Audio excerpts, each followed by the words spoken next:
Hello, I'm Ronnie Eldridge. Welcome to Eldridge and Company. The title of her first book is The Tuesday Erotica Club, and it's selling very well. Her name is Lisa Beth Kovetz, and she lives in New York City with her 2 young sons. And welcome.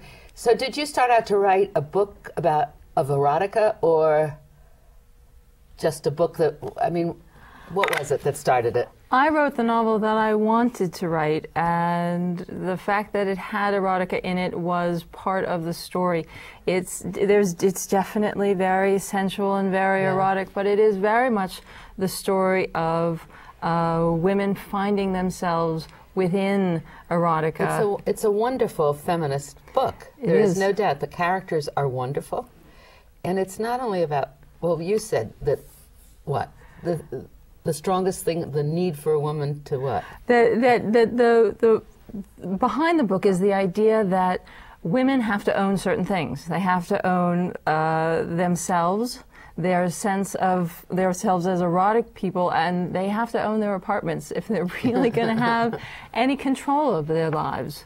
Well, by owning themselves, you mean they can't, I mean, it's the flip side. You know, when I worked at Ms. Magazine, which was many years ago, Gloria Steinem had a line that women are one man away from welfare, and that they're the biggest gamblers in the world because they, in those days, depended so much on the men. And so when you say you have to own your own apartment, you really mean to be financially independent. You must be financially independent, and you have to be sexually independent. And being sexually independent, I think, there's been a lot of idea being sexually independent has an element of promiscuity to it, and an element of being willing to accept men on their terms and everything else. But I would say that the idea of sexual independence is also that you are who you are sexually, and you are who you are erotically, and you know what you like, and you know what you don't like, and you know when to say, I don't want to do that. Because there's nothing more damaging than feeling bad about yourself as a sexual being. And there's so much of the book is about sex and real estate. It's true, because if you don't also have control of the space, Virginia Woolf saying you need money in a room of one's own, if you don't control that room, you can be, again, one man away from welfare. But it's also a book of marvelous friendship. Yes. And the importance of support and friends. I mean, that's what I loved, the friends and the relationship between them. And they got to be friends, which is interesting. Because they are friends across, you know, in America we always say we have no class. There's no, not that we have no class, but that we have no class barriers in America. But we do. We have serious educational barriers.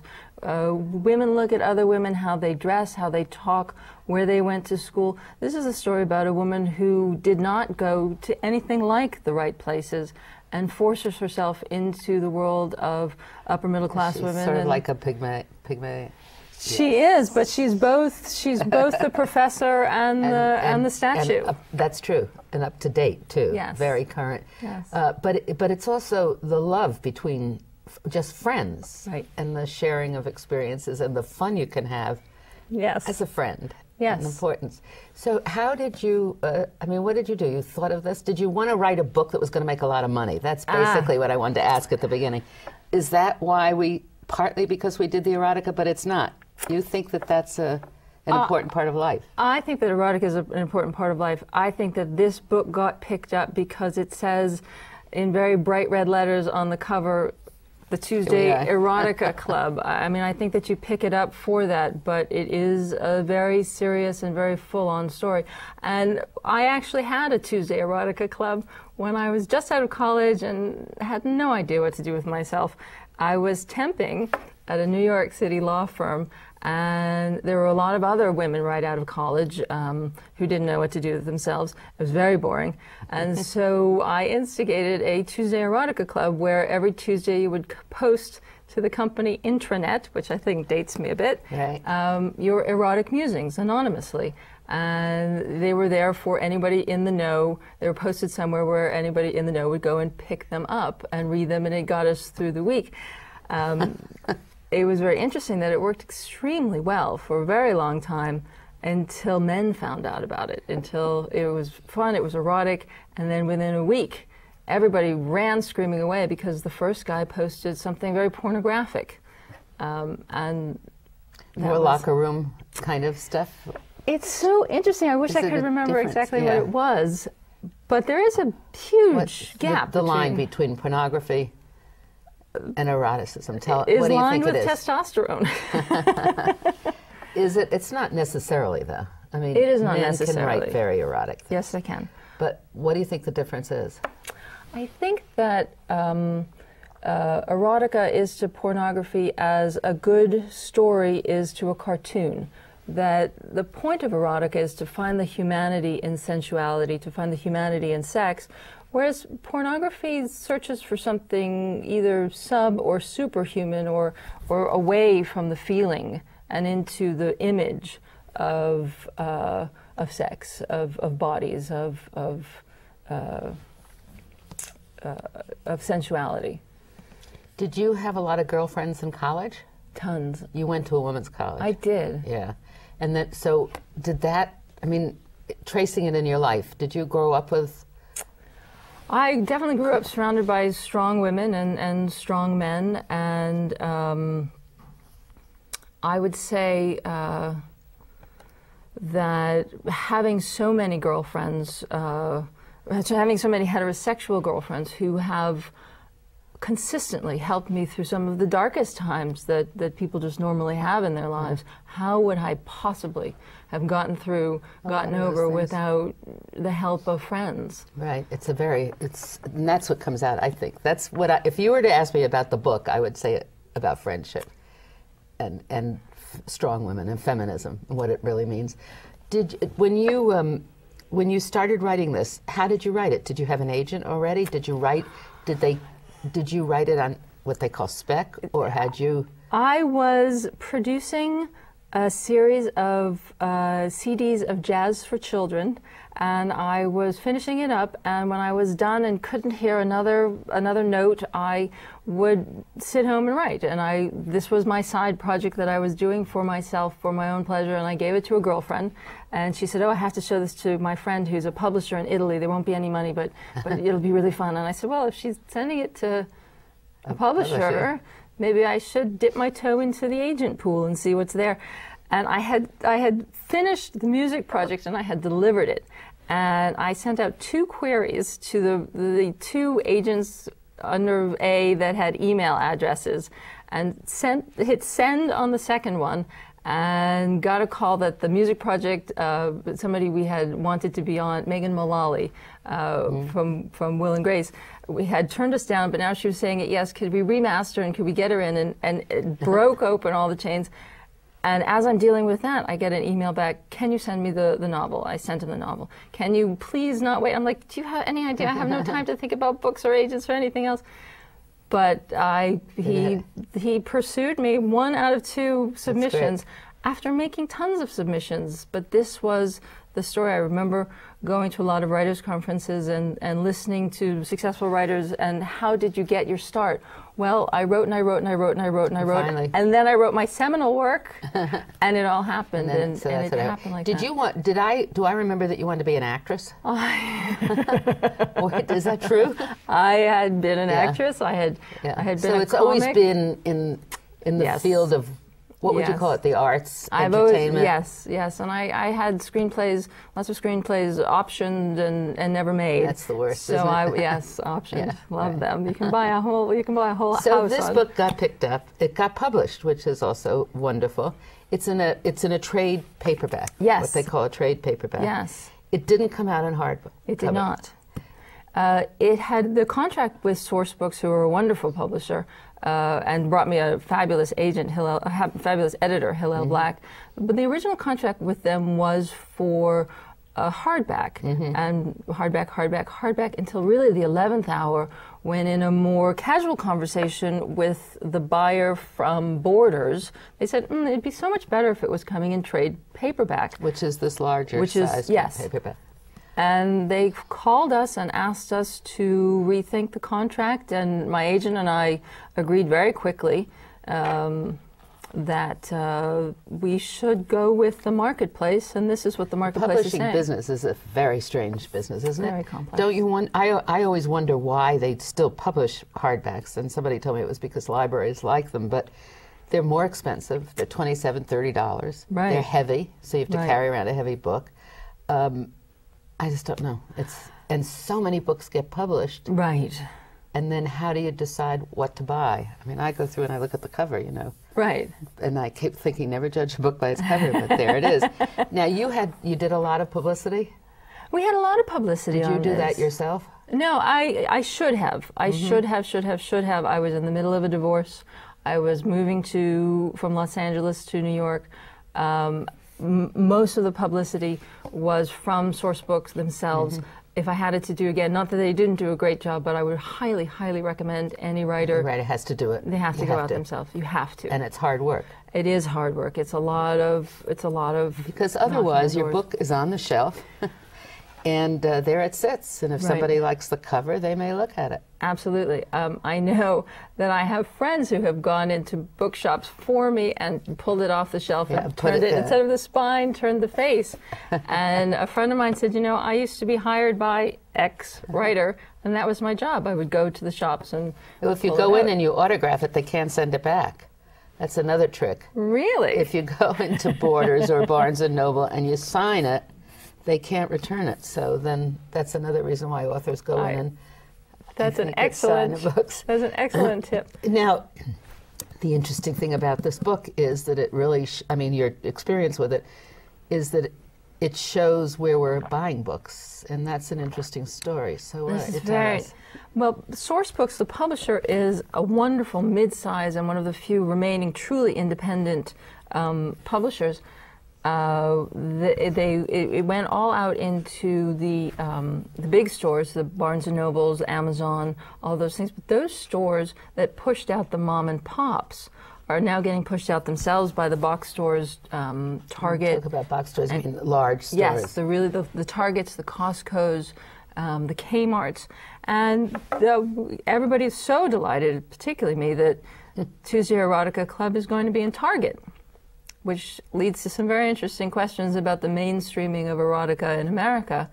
But I don't think that's a surprise, is it? I mean, you can drive into any lonely place in the country and you see X-rated movies, you know, X-rated stores waiting for it. I mean, it's always seemed to me it's a very mainstream America. I remember being at the gym and grabbing a magazine without looking at the title, at the cover, and I thought I was reading Cosmopolitan or Vogue, and it was one of the family magazines. But even within that genre of recipes, it was recipes and your orgasm. Right. You know. Yeah. Well, so now do a lot of them sell on the internet? They do sell on the internet. What's very interesting to me is that it's now been sold to 14 different languages for translation, and including a Jakarta-based publishing company, which is the Muslim world. And it's been optioned to be a movie. I mean, it's not just that it's a book. What I'm interested in also is that it's your first book, that you did it, that you're a very strong woman, a young woman, right? Yeah. A mother. A feminist, and that you've taken these two things. Where do you think the abuse of a body, if a woman in fact, you're saying must appreciate, understand, control her body, love it? Love it in all shapes even and if you're sizes. fat Oh my God! and short, and if you can't buy any clothes that fit it. I think that magazines are very dangerous for the image of the woman's self, and not just the image of the woman's self, but the image of the women. Women's magazines portray us as sex objects. Totally. It's very odd. Everything does. Advertising does. I mean, you have to be, you know, thin, young, 16-year-old anorexic, and then you're showing what we're supposed to wear. But more than that, where is the line with violence? And where does it become battering? And where does it become abuse?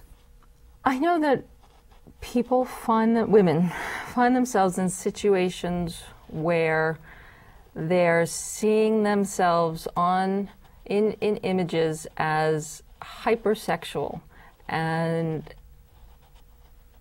never mind fat, never mind short. What about tired? What about, I have worked all day. I did the dishes, I took care of the kids, and now there's more chores on the table. And in the images that we see of ourselves, we are, you know, I can do the dishes, fry them up in a pan, whatever it is, that those you can have it all. Maybe you don't want it all, or maybe you don't want it all the time. And yes, I think that in the end that becomes abusive to add another thing to our plate, to add sex to our plate as something else that we must do. Whereas I think that being sexual is wonderful, being erotic is wonderful. And being able to say, I'm not erotic today, or that's not the thing that I want today, is extremely important. And does cross the line into abuse when you feel yourself that another requirement of your job as a woman is to also be fabulously sexy. There used to be a movement, I don't think it's still around. We used to have a feminist series on PBS, and there was a movement at the same time that Florida had the gay rights bill up, and Anita Bryant, you remember, she was trying to they wrote books, and they had programs, and they lectured women on how to be attractive to your man. And I will always remember that one of them was just have the drinks ready for when he comes home from work, and just wear a little cocktail apron and nothing else, and open the door. And that was really the lesson they were trying to give to young women, and it was very very hard. It's another sense of dehumanization. But it also, then when you said you need to own your own apartment, when you get into family violence and violence and actual violence against women, you find that so many of them stay with it because they don't have the financial independence. Right. And they're scared of it too. Right. All right, so now you're a young woman. You went to Smith College, an all-women's college. You had a lot of girlfriends. I love the word girlfriends, not instead of women friends. You still have a lot of girlfriends. Always. You're now living in New York. You're two boys. How old? 5 and 10. So that's a handful. That is a handful. And you're a single parent. And I am. So how does that work in New York? What was that like coming back here? Well, you know, I have the advantage of coming home to New York, so that has, you know, it was much harder in Los Angeles, sort of flying by the seat of my pants with the help of wonderful friends, versus coming home and having, you know, Bubby and Grandpa Jer take them for the weekend so I can write, which is a huge difference. New York also, if you're going to be a smart woman, New York is the place to be. Because it seems to me here that New York is interested in what's going on in your mind as a city. Maybe it's because it's cold and we wear coats so much of the time, but this is the place to be a young woman with thoughts in your head, most definitely. Just the cultural events that have been thrown at my feet here versus elsewhere in the world have been tremendous. And this really does seem to be a boiling point for women of intelligence and women of integrity who are looking to move forward based on their whole selves, and not just some section. And the friends you have now are mostly working women? Yes, most of them are working women. I came home to be reminded that I was an actress and and fall into a great number of wonderful actresses surrounding me who are, you know, in their 40s and 50s and facing the wonderful blossoming of their career as older actresses. And are they married, single, mixed? Mixed. Do women like you have an aim, as the women did when I was younger, of wanting to get married again? Oh, did you see that article in the New York Times about 51% of women? Yeah. You know, we joked, when are the other 49% going to figure it out? I think that it's a huge double whammy. Feminism brought us so much and so many more responsibilities. So I'm finding with a lot of my friends who are either coming to the point where they don't have room in their lives for long-term relationships, They can really have a long-term relationship without even getting married. Most definitely. Yeah. Most definitely. And the backlash of feminism within your own life, not as a political idea or as a workplace situation, but that the backlash is that the responsibilities of work are equal to a man's, and then the responsibility for home are not equal to a man. You know, right. those women who can't afford to have their homes taken care of by other right. darker-skinned women right. have a different situation than people who are but trying to make it all go. The same debate still exists, I think. I mean, I have a daughter who's now home with 2 kids, and she says she feels the pressure that she's not working. Yes. You know, and then, yes. but she's really liking being home. Somebody has to raise those children. But it seems to me that we've reached a point, you know, I was in the early wave of the recent feminist wave, right? Then there was a time when there were role models and you talked about it all the time and I did this stuff. But now we've slipped back. I mean, younger women take it more for granted. Yes, they do. They don't see it as even being threatened, particularly. No, which is good. It's good, but then what happens to the next generation? I mean, are your boys, how does it affect your boys? Oh. And if you had girls, how would it affect your girls? Well, my boys are feminists of necessity, and they have great respect for women because that is what they see. I tell you though, if I had girls, I do recall walking into my son's schoolyard and seeing she couldn't have been a 6th grader because the school only went up to 5th grade, and she was shaking her groove thing like a 4 a.m. stripper on the schoolyard.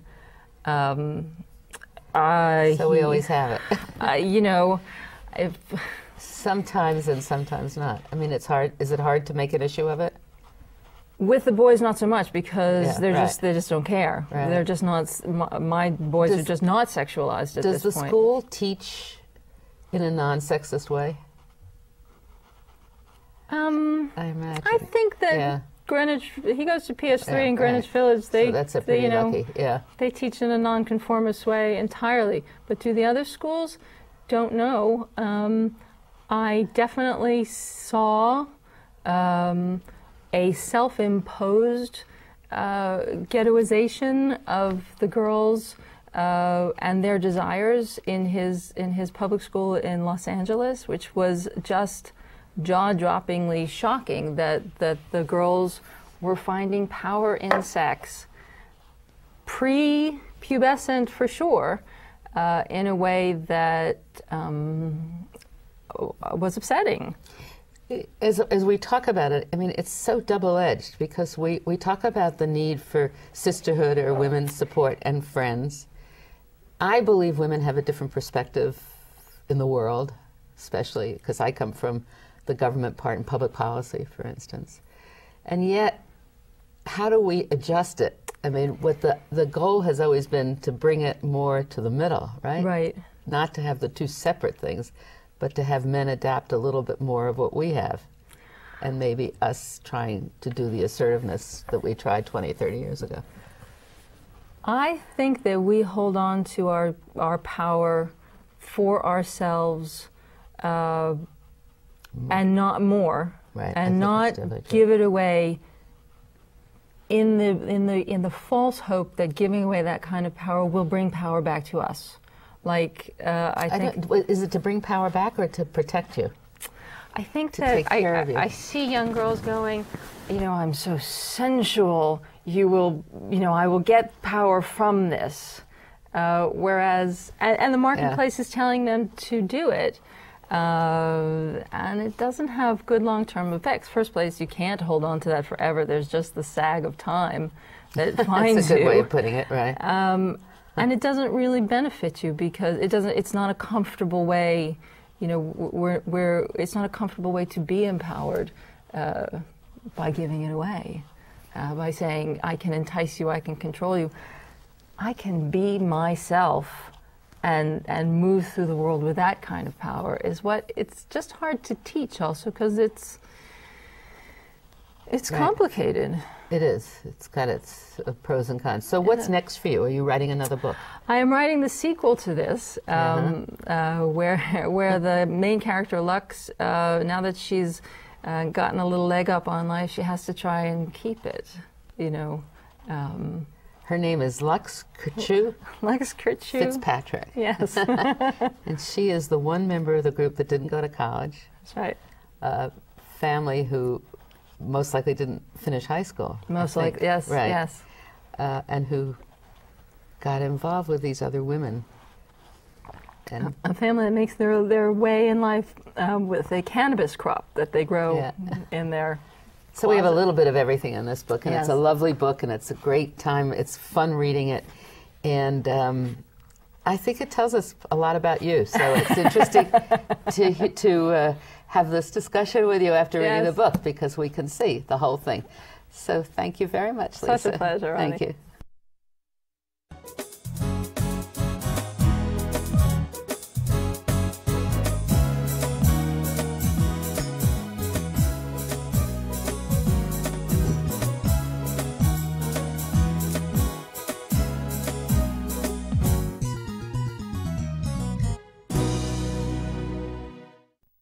If there are any people you'd like to hear and topics you'd like us to explore, please let me know. You can write to me at CUNY TV, 365 Fifth Avenue, New York, New York, 10016, or you can go to the website at cuny.tv and click on Contact Us. I look forward to hearing from you.